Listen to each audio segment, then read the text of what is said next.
Israeli police have questioned Benjamin Netanyahu for a fifth time in relation to a series of sprawling corruption investigations. In a statement late on Thursday, the police said detectives from the National Fraud and Serious Crime Squad questioned the Prime Minister for several hours at his official residence in Jerusalem's Balfour Street on Thursday afternoon. Officers were reported to be interested in talking to Netanyahu about two ongoing investigations. In the first, known as Case 1000, Netanyahu and his family are suspected of accepting expensive gifts, including cigars, pink champagne and jewelry, allegedly in return for advancing the interests of several wealthy benefactors, including the Hollywood producer and media magnate Arnon Milchan. According to reports in the Israeli media, Israel's ambassador to the U.S., Ron Dermer, has been questioned recently as part of the same investigation. It is claimed he asked the then U.S. Secretary of State John Kerry, at Netanyahu's request, to help get a U.S. visa for Milchan.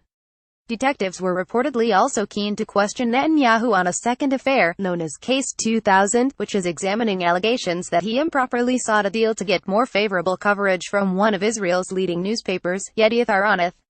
The alleged deal, believed to have not been finalized, would have meant Netanyahu getting positive coverage in return for helping curb Yedioth's competitor, the pro-Netanyahu freesheet Israel Hayom. In August, Netanyahu's former chief of staff Ari Haro struck a star witness deal, reportedly involving testimony he provided on the two cases. Netanyahu has consistently denied any wrongdoing in relation to these investigations and says he has been the target of a campaign by political opponents. In a television interview on Thursday evening, Netanyahu's lawyer, Jacob Weinroth, insisted his client was honest but had a weakness for wealthy people. Netanyahu is an honest person, Weinroth told Channel 2. If you ask him for a list of his successes and his failures, your jaw will drop. That said, he very much admires money. I know his weakness for wealthy people.